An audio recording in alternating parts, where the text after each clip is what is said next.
I'm going to show you how to lay carpet. The tools we need to get this done are smooth edge, hammer, hoop nails, knee kicker, a couple of trusty knives and a staple hammer. I recommend knee pads for safety. We'll also need underfelt. To finish it off, a ripple trim and obviously the carpet. So to prep my floor, I'm going to need a floor scraper, a broom and a vacuum to get my subfloor perfect. Now I'm going to get everything out of the way so I can get started. For best results, I need a perfectly clean floor, so what I'm going to do now is getting rid of any plaster dags, pre-existing staples and make sure the subfloor is perfectly clean. Basically now I've done my floor prep, I can now just run the vacuum over. So I'm going to continue with my prep now by laying out my smooth edge. So smooth edge is a product that you spread around the perimeter of your wall with nails facing the wall, and that'll allow you to get better grip when you're installing your carpet. So now I've got my smooth edge spread out, it's now time to secure it to the floor. So remembering, we need a required space off the wall, so therefore I would suggest maybe a finger. So now I've got my smooth edge down and nails are facing towards the wall, it's time to secure it by hitting the heads of the nails down.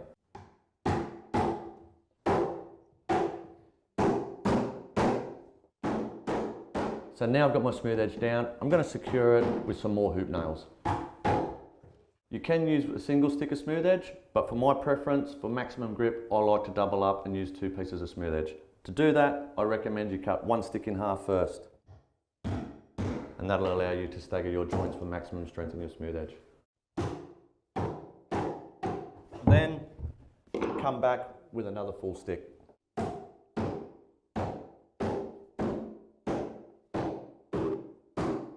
So as you can see, I've now come to a corner, and the way we get around that is just by grabbing your bolster or tucker, hitting it with a hammer. Simple as that. For this, I'm going to put an extra hoop nail in. The process is repeated coming around the wall.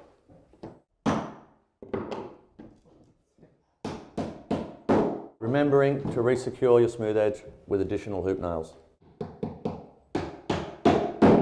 So now we continue this process around the rest of the room.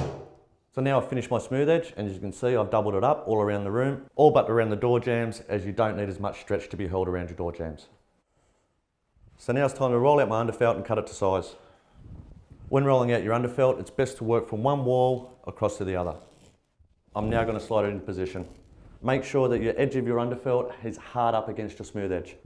So now I've got my underfelt in position, it's time to cut it in. The easiest way to do that is by grabbing your knife, hard up against the back edge of your smooth edge, and just following that around the perimeter of the room. Now time to cut into my door jambs. It's just as simple as folding it back and following the line. And repeat that around the rest of the room. When stapling your underfelt down, you only need enough to make sure it's secure.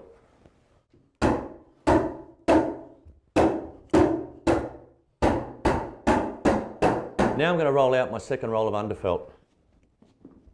Now I'm going to make sure that my 2 edges of the underfelt are sitting together, and that's commonly called a butt join. Now I've got my underfelt in, I can now do as I've done on the other side and cut it all in. So now my underfelt's down and secure, I'm now ready to carpet.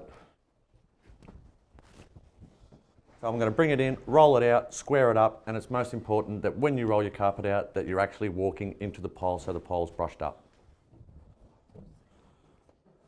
So now I've got it rolled out, what I've done is I've squared it up by just kicking it out with my feet, and as you can see, that's my straight edge, so that's my starting point. So now I'm ready to start fixing my carpet. So what I need to do is I need to fix it to the smooth edge. To do that, it's just as simple as grabbing your knee kicker and just tapping it onto the smooth edge. In your DIY kit, you'll get a carpet tucker. What I like to do is just rub that against the smooth edge. By doing that, that's going to penetrate the back of the carpet and give you good anchorage. When using one of these, it's important to center your shoulder above your hand. That allows you maximum weight so you don't slip and pull your carpet out.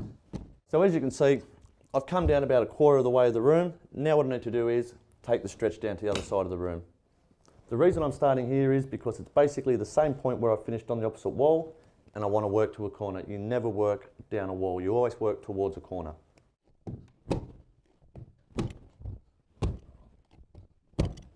Now I'm at this point and I've got the stretch across the length. What I can do is I can tap this wall on and then cut down my walls. By doing that, I've ensured that I haven't overcut or undercut any walls.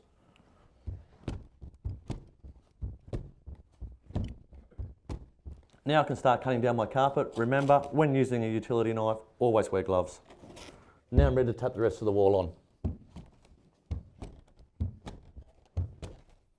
So now I'm going to take my stretch across the width and I'm going to keep it there by just putting in some hoop nails. Now I've finished all my stretching, it's time to cut in. So what I'm going to do is I'm actually going to cut from the back of the carpet. That way I'm reassuring myself that I'm not cutting into my skirting boards and damaging them. To do that, it's utility knife, gloves once again. And all we're doing is just getting as close as we can to the edge of the carpet with a nice sharp blade. Take your time. Then I can grab my carpet tucker and it's just as simple as poking it down behind the smooth edge and the skirting board. Then I'll continue that process around the entire room until it's all tucked and cut. What I'm doing here is a seam join. The easiest way to do that is get a nail, put it between the pile and just gently manipulate it along and it will just form a nice straight line. Once I've got that, then I can cut that open with a utility knife. So once again, put your gloves on. Now I've got my seam ready. What I have to do is I have to position my tape in position, and generally what you want to do is you want to make sure it's centered under the first run. What I need to do now is pull my carpet back towards myself so I've got the two carpets meeting together. I'm going to peel the protective layer off the tape, so therefore that'll expose the adhesive. After that's done, I want to push one side down, then it's just as easy as sliding my second piece to make sure once again they join together. Remember, when you're joining your carpet, it's very important that both piles are running the same direction. I'm continuing my carpet throughout the house, but if I wasn't, what I would commonly do is I'd cut one of these down, known as a ripple trim, and secure that across my doorway. That would alleviate any trip points and allow me to continue the transition throughout the house. As you can see, it's time consuming, but any DIY can achieve a great result, and that's how you lay carpet.